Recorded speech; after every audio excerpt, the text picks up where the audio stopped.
What up, people? It's Anime Tier here to bring you the review portion for Akatsuki no Yuna, episodes 3, 4, 5, 6, and 7. Yeah, I did 5 episodes. I'm that hooked on this show. But yeah, I did Akatsuki no Yuna, not Yuma. Anyway, so far we delve a bit more into the story. We had to go through, I guess, the political side of this story where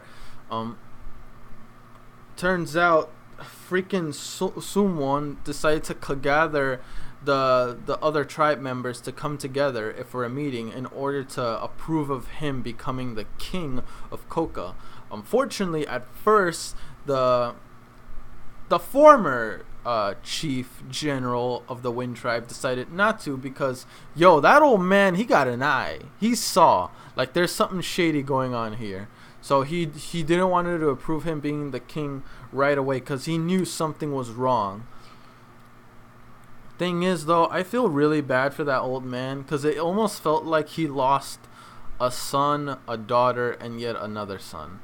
Because Suwon, he thought of him as his own child, and it turns out he just ended up becoming a monster. Even though a part of him, throughout these episodes I've noticed, a part of him isn't completely evil. He's just tainted and driven by his own desire for revenge and becoming the king.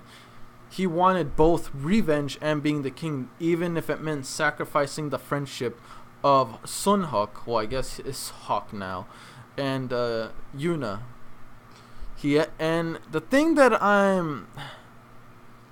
it's not really a concern, it's kind of annoyed. I'm kind of annoyed that Yuna refuses to get rid of that birthday present that he gave her. I get it, it's a birthday present.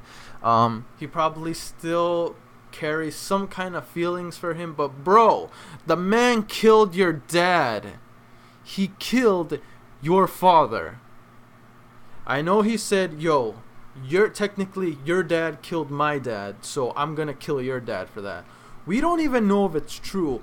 What if maybe true, he did kill your dad, right?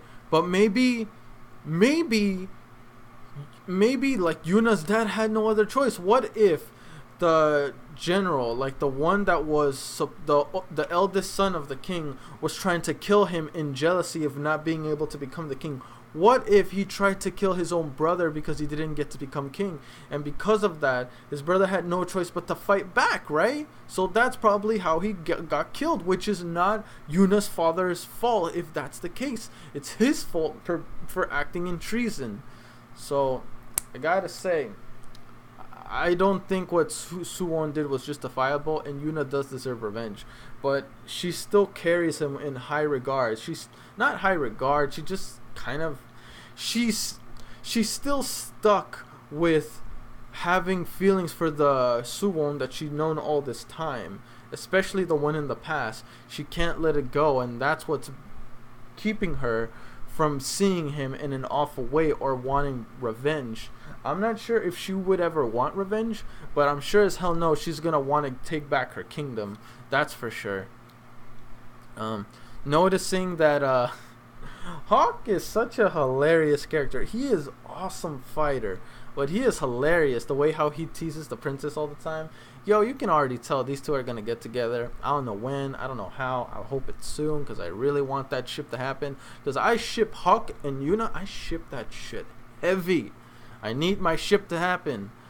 And so far, I didn't get a chance. The only purpose why I even extended it to this many episodes, because I really wanted to see who are those other guys from the opening, but we didn't get to see them yet.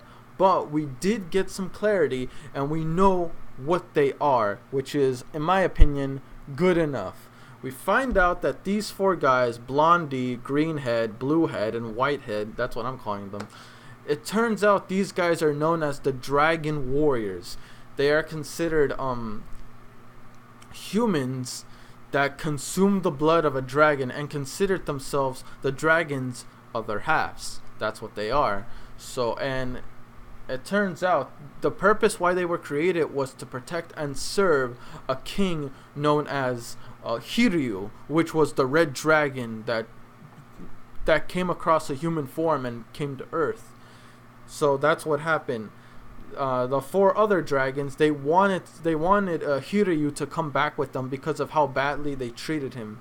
They wanted Hiryu to come back to them and get revenge on the humans for what they did, which I don't blame them, to be honest with you. But Hiryu, having so much love for the human race, decided not to. And in the end, the 4 dragons could not let Hiryu go because they cared for him in high regard. So instead of acting as dragons, they decided to give 4... I'm not sure if these human warriors were... They did say that they drank the blood of the dragon and that's how they got their power. But, like... is it basically just random dudes that have purity in them that became the four legendary dragon warriors? Is that how it goes? I'm sure we'll know more about it, or maybe they just covered most of it. I just didn't really understood it that well. But either way, turns out Yuna she's gonna leave it in God's plan and going to seek out these 4 dragon warriors and have them join her in the conquest of her, of trying to get back her kingdom. Now, here's the thing that I want to say.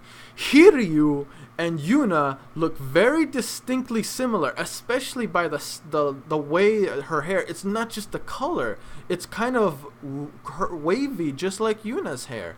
So I'm guessing when these warriors see Yuna, they're going to think like, oh man, she looks just like Hiryu. Them just seeing her is going to compel them to join. I mean, that's my guess. That's my theory, that the moment they see her, they're going to be like, it's Hiryu. It's our friend. It's our brother. Like, they're going to want to join them. They're going to want to join her because they're probably going to think she's a reincarnation of him. I'm not going to lie. She looks quite a bit like him. Like, quite a bit. A lot. So, I'm hoping... I'm hoping that soon because I really want to see them join her, and then we get to see their journey on what they're gonna do. The thing that has me worried though is that the priest, when he started having like a premonition, I guess you can say, of Yuna's path, he teared up. It makes me, and he even said that Hawk might possibly die if she continues her journey.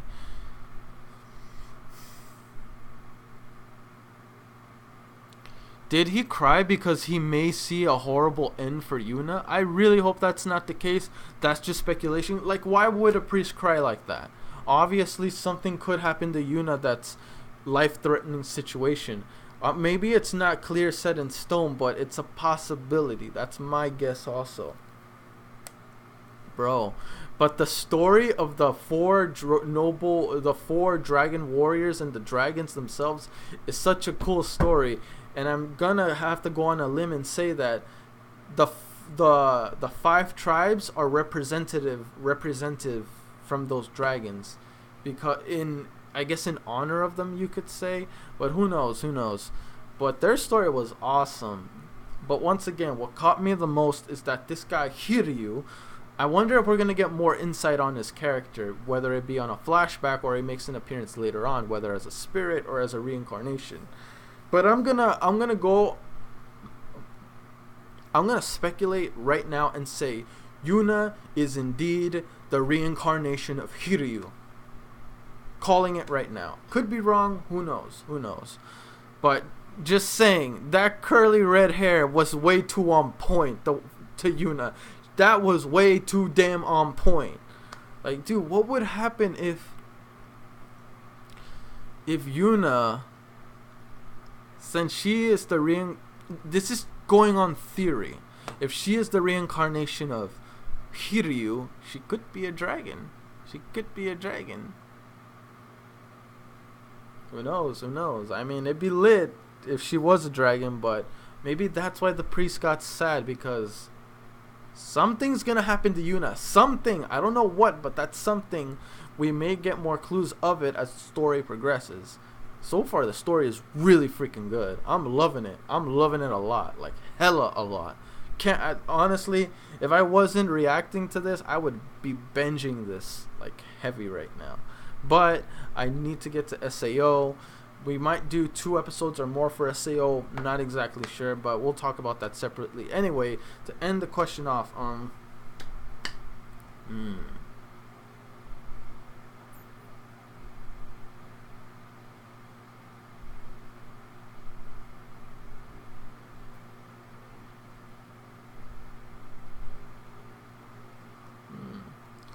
man, what could I do to end it off?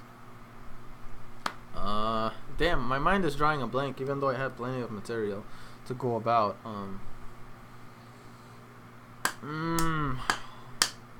Sorry, guys. Oh yeah, was I the only one that really almost?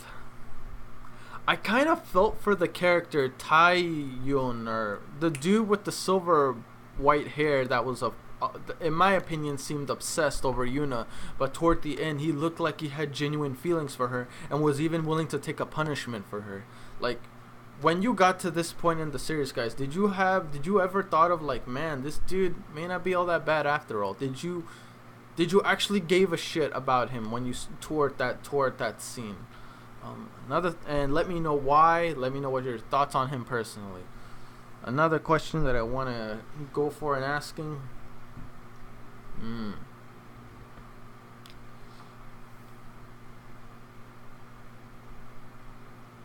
Based on the information we got now, I know this is kind of random and kind of too common, but